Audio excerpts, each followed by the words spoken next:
Christopher Sweat, Gray Stack, hanging out with Megan. Today we're meeting you, Megan, as a political operative. Political operative, I guess so. And just to clarify, we're sitting here on the first floor in the Capitol building in Springfield. I don't know if we're on the east or west side, but it's a pretty cool building for people that haven't been here. I'll try to get some B-roll for this interview. There's like really cool art. Yeah. Like the art here is really pretty. Capitol buildings are pretty. Like they are. They're like weirdly. Like I'm like I hate that I like the building. Unfortunately, it's a weird feeling. Well, like you see the tall tip of the building outside, and then you come inside and you realize like the whole dome. Yeah. The rotunda or whatever it's called. Yeah, it's super fascinating. What Okay, so what's a day in your life look like then? And then how do you even get? No, we do. We have to. And then how do you even get to Springfield? How did I get here? Yeah, how did this even happen? Like, were you political influencing and organizing, and then you're like, I'm gonna get more involved in the policy process, or? No, well, I think I've always been really into politics. I always wanted to get into it or be a lawyer, like just something in that world. But then I was a college dropout instead, and I just liked talking about politics or reading about it or keeping up. Were you studying politics? I was studying history. Okay. I studied history at Fordham, and my first... Fordham's in New York, right? Yeah, Fordham in New York. I was at the Lincoln Center campus, and so for our history classes, we would go to the History Museum and just study primary documents, and we would have to basically no textbooks, what is history, when you're just actually looking at all the primary documents and art at the time and doing research on what everything meant. So I grew up in super conservative Christian schools. I only learned basically the MAGA version of history. Okay. Yeah. So the Pilgrims came to settle the Northeast, and it was okay that they killed the Indians because the Indians were not using God's chosen land the way it was supposed to be to advance Christianity and all of those things. So studying obviously it was always I'm not sure about that, but that's all I knew growing up. I went to this school in my church, and so it's not like I had exposure outside of that until I graduated. I went to school in New York, and then that's when I studied and I would history was so fascinating. I was like, this is crazy. They straight up had a genocide when they got to this land. It was wild. So I think realizing how much I didn't know made it my special interest. Okay. And then I just have been interested, just learning. But I think, when I started reading about mass incarceration, that I read in 2015. What was that book? The New Jim Crow. Okay. I started getting really into sociology and so I feel I've had different interests that have kind of built where I am now. Sure. And I would always just be posting online about politics and stuff as I was learning things and as things were unfolding, because I wanted to just educate all the people who I grew up with, which now at this point they've all unfollowed me. Bye guys. Yeah, I've lost some friends too on the internet, but last week. See ya. Yeah. See ya. And then I don't even take hard stances.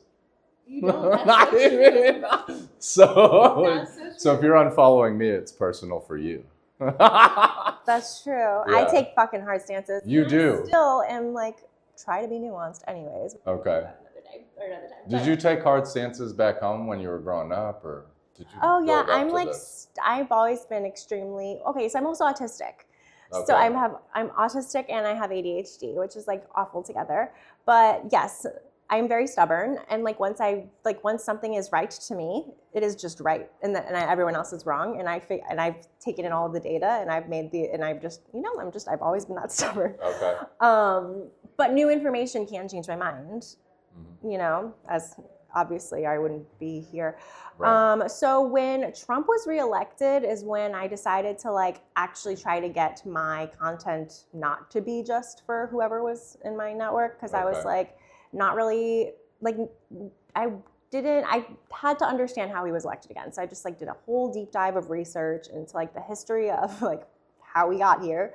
And I started making content on it, and yeah, it kind of blew up, and I was continuing to just do my usual advocacy stuff, and while making content, and it just has come to this. So it's like the two have been hand in hand. Like my work has gotten better since making content, and my content has gotten better since like, or not my content has gotten better, but my platform has grown because my work opportunities have gotten. So it's like they both go hand in hand. I don't know if that makes sense. But. Yeah, and then just the formal introduction. What's your official role? What organization do you work for now? And then let's talk about how that kind of situates you in Springfield now. Yeah, well, today in Springfield, I am here with Illinois Coalition for Human Rights. I work for the Justice Coalition, which is part of the Illinois Coalition for Human Rights. And then I am like a policy and advocacy organizer. So right now we're working we have the Breathe Act, which is to ban tear gas at the state level here in Illinois. To ban law enforcement from using it, yes. Okay. And then we have the anti-boycott repeal law. But then I have another job, which is digital engagement strategy for Creator Congress, which organizes like 100 progressive creators. So again, it's like the two things kind of just always are going hand in hand for me. That's awesome. Okay, and then do you describe yourself as progressive, or is there something like deeper that you kind of think about? I don't know. I think it's just like people need categories. So like, I say like I do progressive because it is like progressive policy that I organize for. Myself. Like I genuinely am getting to the point where I don't really believe that there is like a left and right as much as and I know people say it's not left and right, it's up versus down, it's class war. Like I'm not even talking about Well, they say that too, but still. But like I'm realizing like we're just in a space where when we see these things so rigidly, like we let the wrong people into movement spaces or whatever, just because we align on like a common enemy, but like nothing else. Or like you stop yourself from making alliances with, like, think Ro Khanna and Thomas Massie. They both did the, could we even consider Thomas Massie a Republican at this point? Maybe, I don't know, maybe fiscally, I have no idea. But like they both did the Epstein Transparency Act together. They do all of like the War Powers resolutions together. And I think we do need to start reaching across the aisle more for like these really important issues. And I think they do a really great job. And so like for me, it's like, sure, Ro Khanna and Thomas Massie, that's a great example, because in California, in the Bay Area where Ro Khanna's district is, he's considered pretty progressive. He's in the Progressive Caucus, yeah. But Thomas Massie is like a moderate Republican of sorts. Yeah, but they work together. But they work together. And and so I feel like even like progressive, I'm like, do I technically like align with progressive policy? Yes. Do I want to see progress? Yes. I also don't necessarily align with all leftists. Like I think the left is a fucking mess. Sorry, I don't know if I'm allowed to swear. You can. I don't align with the right. I think like we put ourselves in these binaries and it stops us from seeing like the full picture and where we need to move to like build power and actually make changes. So. And some of this played out in the Illinois primary in terms of like this mess that you're describing, right? Without naming individuals or candidates, it's like I heard, I interviewed Qasim Rashid briefly that night, and he mentioned kind of a need to improve coordination. And I don't know if you had like some thoughts on this mess that you're describing. Yes. I think that we are so like everything that we're fighting are things we also uphold, and like that's what people like. We're not just fighting against bad legislation or bad politicians. We are fighting against a culture that paved the way for all of this to happen.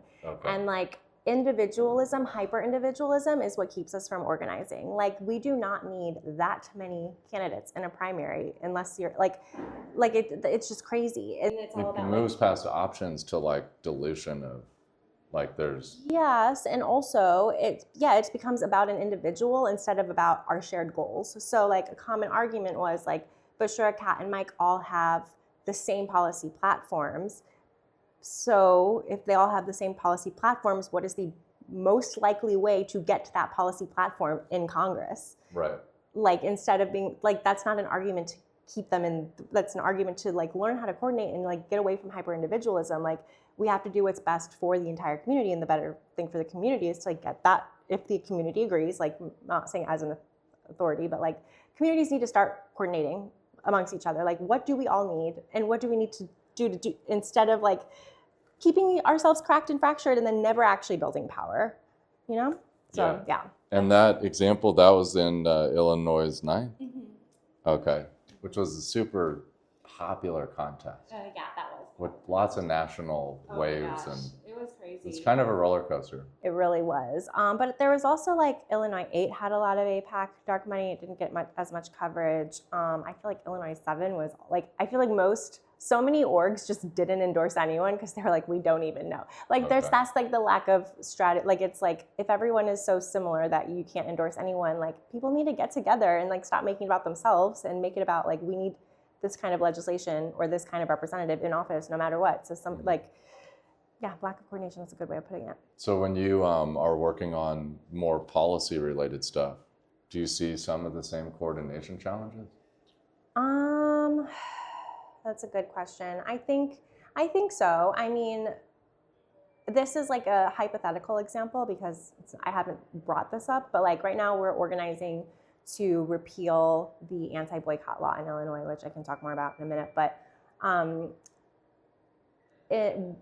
there is an org that is more progressive, if you can even say that, more progressive than APAC, J Street, and they oppose the BDS movement, but they also oppose laws because they believe it is an infringement on free speech and that they can like fight the movement by not suppressing it through lawful whatever. So like when Congress was going to pass a BDS law, anti-BDS law, J Street, Move On, and Indivisible led an effort to stop it.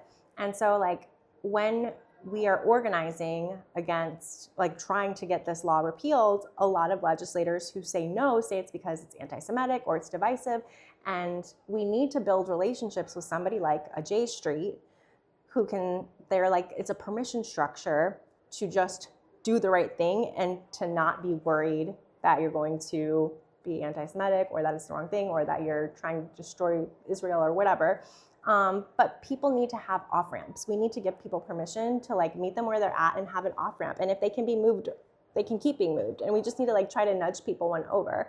I think like, especially in progressive spaces, I don't like the term purity politics because like, I'm not saying like you have to be best friends with every single person no matter what, but you have to start seeing people as like colleagues and you have a goal for work and what do we have to do to get this job done and then we can move on with our lives, you know? And I think like people have a really hard time again because of hyper-individualism. Like this is my stance and therefore everybody who does not have the exact same stance as me needs like we can never build power like that. Okay. You know? And BDS, for people that don't know, is boycott, divestment, sanction, which actually is much bigger than like any type of Israel association. Yeah, well, it started with South Africa, right? It was used to end apartheid in South Africa. It didn't destroy South Africa, it just ended apartheid. So it's like an economic pressure, nonviolent economic pressure. And so then it started picking up in like the pro-Palestine movement.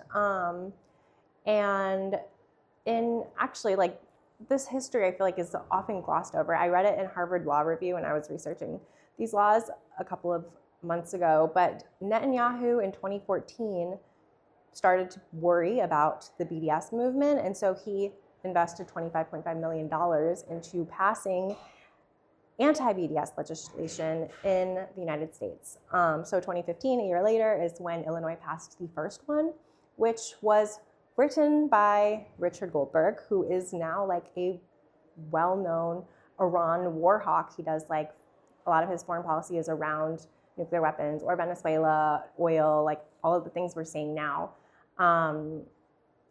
So yeah, that is like the interesting little bit of history. Now here we are. And Richard Goldberg, what was his role in Illinois politics from your recollection? He was the chief of staff of the governor at the time. I can't remember who the governor was. Okay, this is like 10 or 11 years ago? So 2015 was... Okay. Yeah. 11 years ago. Yeah. Okay. And the idea, it sounds like the pro-regulate BDS, their argument is to prevent the like isolation of Israel. They say that, okay, so the law is, and I'll like explain, let me just explain what the law is and then their argument. So the law in Illinois, and it might look a little different in other states. In Illinois, there's like a list of restrictions. Our pension plan cannot have these companies in the pension.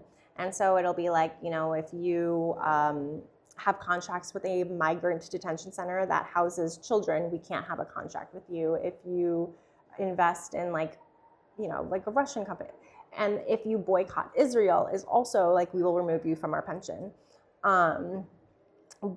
But the argument is like that attempts to boycott Israel is an attempt to end the Jewish state, or like, you know, Israel.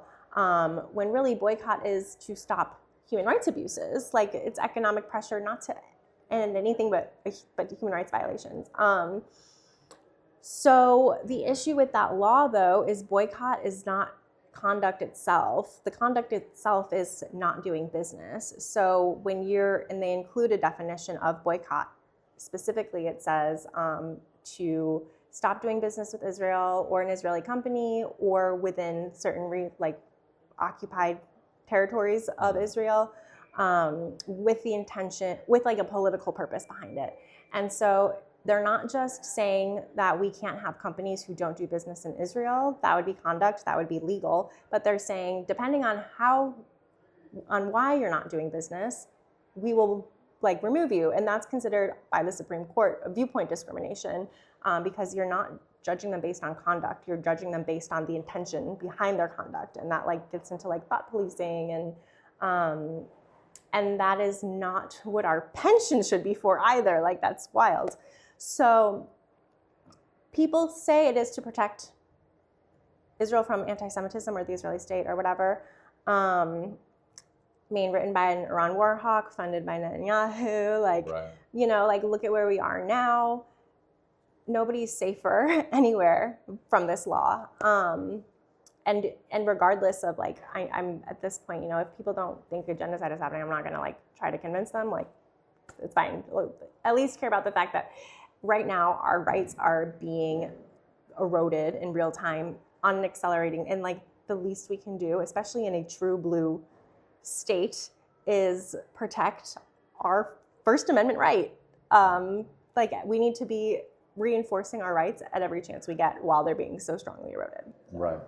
And from my understanding, this would we call it anti-BDS legislation? Yeah, but this is specifically for boycott, so I just say anti-boycott because it's only against the boycott of. Okay. So for this anti-boycott law or legal regime, whatever we call it, it basically gives the state of Illinois the ability to use the Illinois State Board of Investments as an engine for behavior modification of publicly traded companies. Is that a good way to? I think that you'd know more about that than I would. So I would be curious to hear your thoughts, because I don't know that lane very much. Okay, so my understanding is that the law is the boycott law that's in this bill. Boycott restriction prevents the management of actually, it opens the door for the Illinois State Board of Investments to probe a corporate actor if they believe that whatever actions, whether it's ESG related or supply chain related or about their product distribution, if it would be construed as boycotting Israel. And then what I've seen kind of in my like overview of this situation is that this basically gives the state of Illinois this kind of enforcement mechanism through the Illinois State Board of Investments to adjust the behavior of management. And at some of these like very large companies, it's actually wild, like the repercussions of this law, and to exclude other, like investments from occurring that would probably be reasonable to for the pension, like the pension. It's yeah. So I think like a really good example of that is Ben and Jerry's.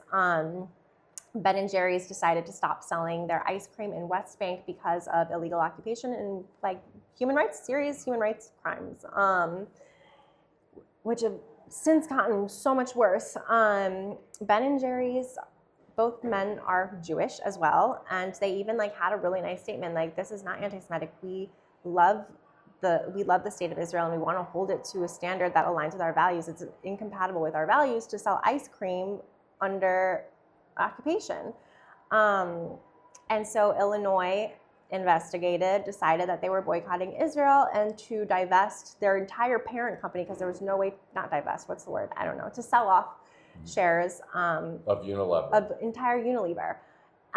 Which is a very large multinational. Yes, huge. And that is a lot of loss. That's a loss for, so anyway, so they make the announcement. They had 30 days to sell it off. So now everybody knows that they had like probably $45 million in shares or whatever. And so pulling that out is gonna like tank the cost. So then other pensions pulls theirs out in knowing that that was going to happen. A lot of people just started selling off their shares. And so we sold it at like a massive loss. The Illinois State Board of Investments. Yes, the Illinois State Board of Investments sold it at a massive loss. Because pension funds make decisions in a pretty slow rolling way, unlike a high frequency trading firm that makes decisions on the second. Yeah. Okay. So then it messed up market. Then Unilever got rid of their whole ice cream because they couldn't just get rid of Ben and Jerry. So they got their whole ice cream spun off to like Magnum ice cream or something based in the Netherlands. And it like just shifted an entire market. And it's all because like Ben and Jerry's decided they want to hold the state of Israel, which they support, to a higher standard. Right. And to cure these complaints that come through these investigations in Illinois, like you said, restructuring is a solution. But really, it's like demonstrating that you are not exiting those supply chains to Israel. So it's like you have to prove that the business model, like financially, it didn't make sense anymore, or we didn't have a market there, or whatever. If it's like for financial reasons or any reason that is not because you are trying to protest or use economic protest to change an outcome or like to change behavior. Yeah. So and I think so an argument is like, this is just like, this does not affect our right to boycott. It doesn't, but people pressure companies to divest or boycott Israel. And so it like, they don't just do that on their own. Well, and there are pressure campaigns for boycott, divestment in all different parts of the world. I mean, there's a lot of sentiment in Canada that would like them to exit U.S. supply chains. And we actually saw Canadian and American companies. But our law doesn't protect any country except for Israel from boycotts. Okay. So, like, it's only Israel. We're not even protecting ourselves. Israel, and then a small set of circumstances, like if the U.S. imposes, like, broad economic sanctions, which is a rare occasion. So, and I think there's like 28 companies on the screen right now that are banned from Adidas, Morningstar. Yeah, Morningstar, a financial data company.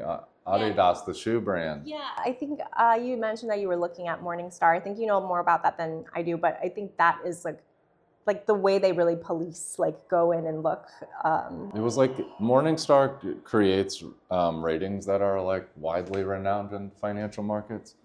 And I believe they had a subsidiary that created some type of rating system on Israel, but I don't remember if it was like human rights related and just the existence of the rating model that they created for their financial consumers, because they're a financial data company, triggered the investigation into Morningstar. So they weren't even boycotting.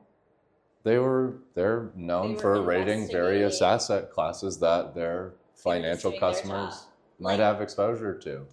And Like it didn't look like activism. It looked like the subsidiaries been doing climate risk and broad ESG ratings that have been recognized by all these different financial institutions around the world.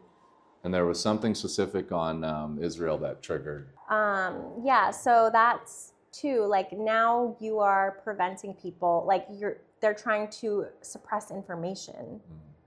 Like that is just, like people have the right to have that information if it's going to, you know, they can inform their own behaviors and decisions. And if they're suppressing information, that is also a First Amendment issue, right? Like, yeah. Yeah. That's pretty wild. And then Adidas, it was because they stopped selling, they stopped selling jerseys for the soccer like a West Bank football team, soccer West team. Bank is occupied. It's an illegal occupation. Like it's what, yeah. Yeah. And is that necessarily a boycott? I guess it is because they're not doing business with. So the law is very like, it's using our pension, which exists for our retirees. It's using our pension to protect the state of Israel from the First Amendment rights to peaceful forms of protest. And the other issue is like, we need peaceful forms of protest to remain protected, because what happens when you run out of options that are peaceful? It's not safe. Like it doesn't get safer for anybody. So we should be protecting all forms of peaceful protest. Because what's going to happen? And people's preferences shift, and things change over time. It's not necessarily like perceptions are not permanent.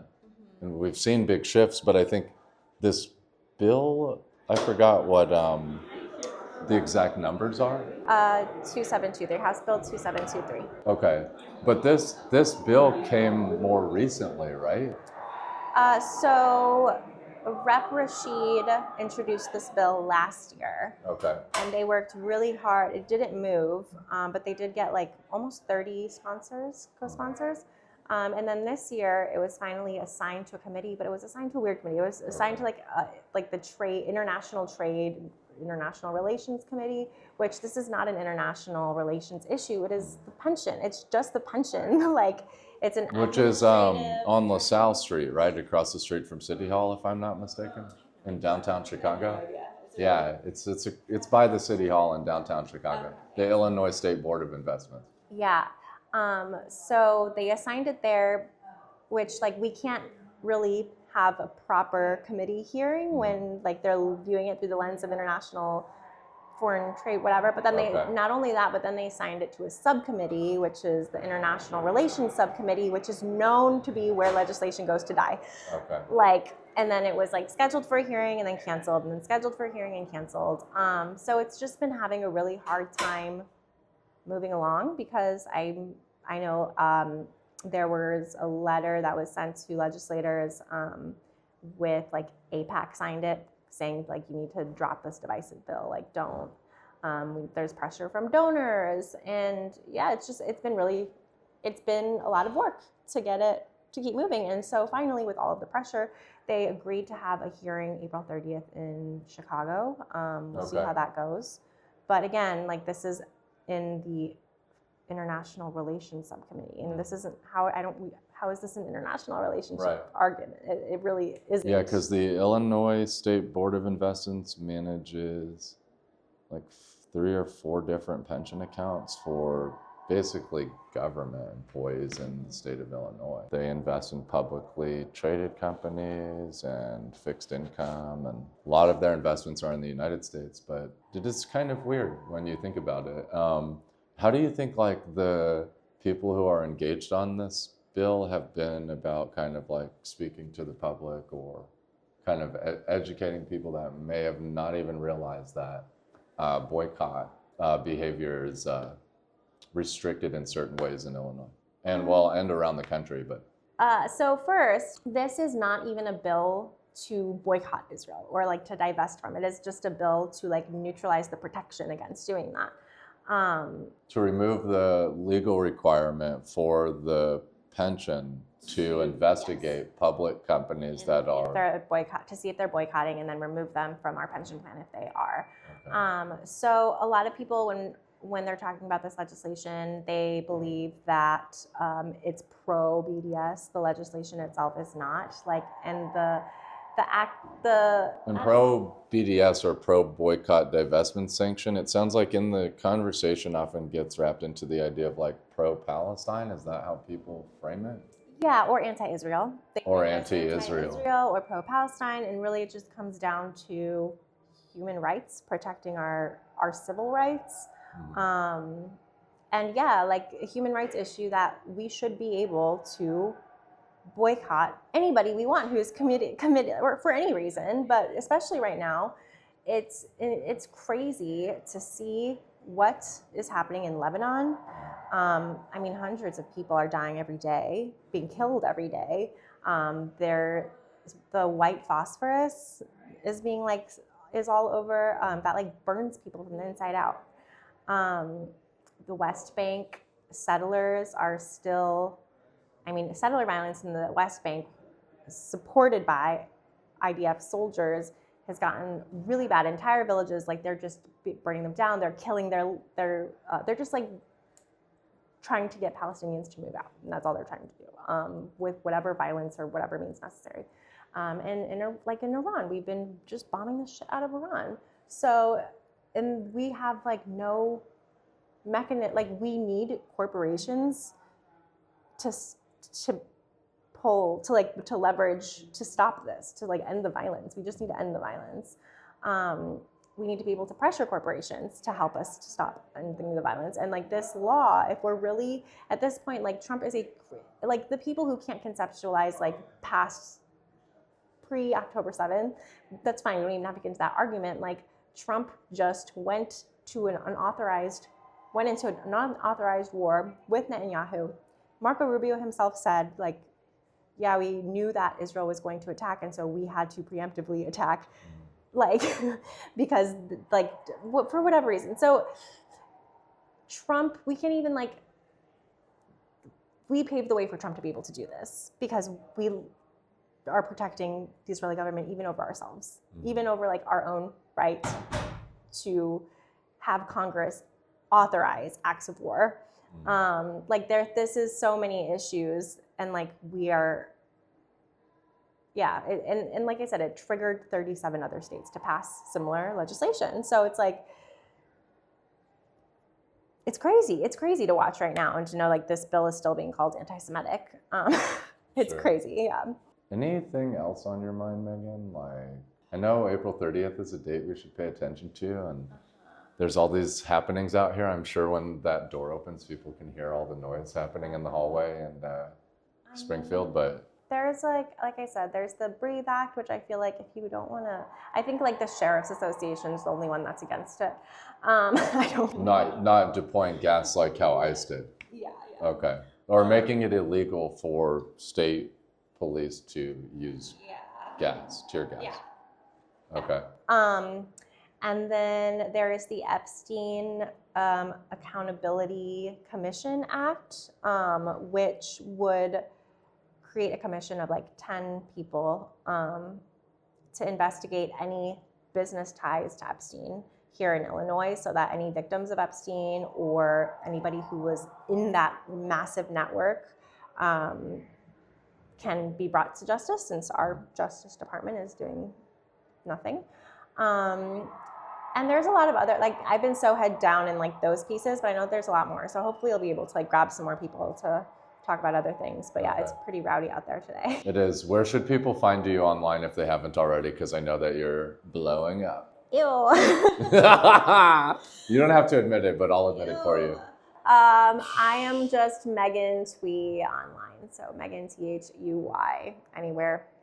That's cool. Yeah. Okay. Cool. All right, y'all. Christopher Sweat, Greystack, hanging out with Megan. Finally. Cool to catch up on the camera. We'll talk again soon. All right.